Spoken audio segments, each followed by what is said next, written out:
ব্রহ্মদেবায় নমো নমঃ। ওম নমো শ্রী ব্রহ্মদেবায় নমো নমঃ।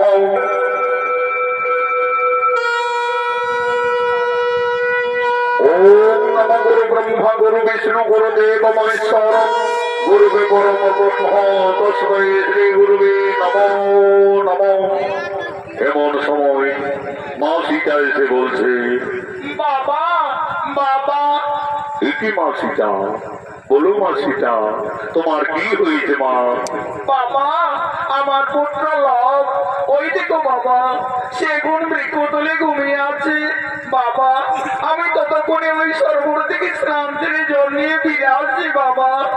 দেখো মা সীতা, তুমি স্নানে যাবে চলে যাও, কিন্তু দেরি করো না মা, কারণ তোমার পুত্র লব ছোট্ট বালক, সে খুবই উপদ্রব করে।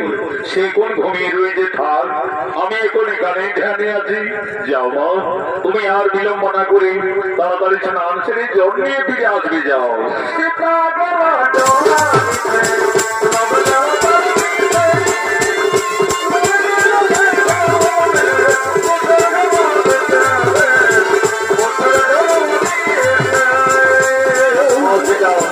সরোবরে স্নান করতে গেলে মনে বাল্মীকি বসলেন ধ্যানে। এমন সময় লোকের ঘুম ভেঙে যায়। লোক তার মায়ের ভিতরে ভিতরে ছুটে চলে গেলেন সরোবর থেকে। মনে ধ্যান ভঙ্গ হলো। মনে দেখছেন দোকানে লোভ নেই। লোভ তো বৃক্ষতলে ঘুমিয়েছিল, তাহলে ছেলেটি হঠাৎ গেল বা কোথায়? ওরে লোভ, তুমি কোথায় গেলে? ফিরে এসো। না না না না, এদিকে তো লোককে কোথাও দেখতে পাওয়া যাচ্ছে না। তাহলে কি বাগানে আমদাম খেতে গেল নাকি রে বাবা? ছোট্ট বালক গাছ থেকে পড়ে যাবে। ওরে লোভ, তুমি কোথায় গেলে? ফিরে এসো। না না না না না, এই তপবনে লোভের কোথাও কোনো বার্তা পাওয়া যাচ্ছে না। তাহলে কি কোন হিংস্র প্রাণী ছেলেটাকে এসে খেয়ে ফেললো নাকি রে বাবা? তাহলে তো সর্বনাশ হয়ে যাবে। সীতা সংসার হারা জনম দুঃখিনী বনচারিণী, তার একমাত্র সম্বল তার পুত্র লোভ। লোভকে বৃক্ষতলে ঘুমিয়ে রেখে মা জানকী সরোবরে স্নান করতে গেছে। ফিরে এসে তার পুত্রকে না দেখতে পেয়ে নিশ্চয়ই মা সীতা কেঁদে কেঁদে পুত্র শোকে প্রাণ ত্যাগ করবে। না না না না না, আমি যোগী বাল্মীকি, আমি মা সীতা আর দুঃখ দেখতে পারবো না। যোগী বাল্মীকি লোভকে না দেখতে পেয়ে লোভের সময় আরেকটি সন্তানের মন সৃষ্টি করছে।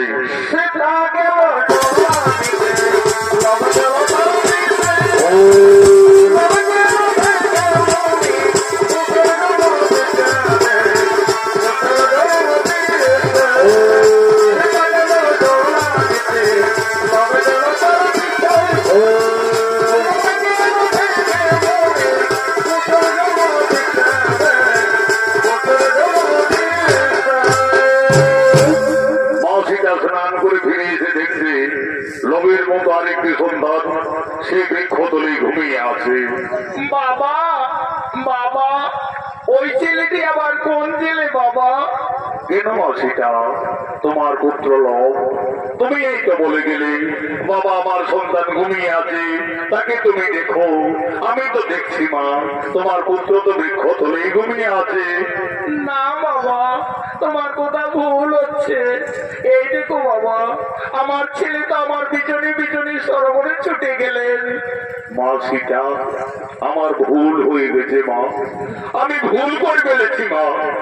আমি ভেবেছিলাম লোককে এই তপবনে কোনো হিংস্র প্রাণী খেয়েই ফেলেছে। আমি তোমার দুঃখ না সইতে পেরে মা জানকী আমি যে লোভের মতো আরেকটি সন্তানের সৃষ্টি করেছি মা। লোভ যেমনি তোমার পুত্র, আমি সৃষ্টি করেছি তার নাম রেখেছি কুশ। কুশ হবে তোমার ঠিক তেমনি পুত্র। কুশ কুশ কোষ, তুমি উঠে এসো কোষ। ওই দেখো কোষ তোমার মাথা দাঁড়িয়ে আছে। যাও কোষ, তুমি তোমার মায়ের কোলে চলে যাও। মা সীতার একটি সন্তান ছিল। যোগী বাল্মীকির আশীর্বাদে মা জানকীর তপবনে দুইটি পুত্র হয়ে গেল। তার দুই পুত্র লব কুশকে নিয়ে মা সীতা তার বনবাস জীবন আনন্দেই কাটাতে চলেছে।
নিমিত্ত আমাদের অশ্বমের যজ্ঞের আয়োজন করেছি।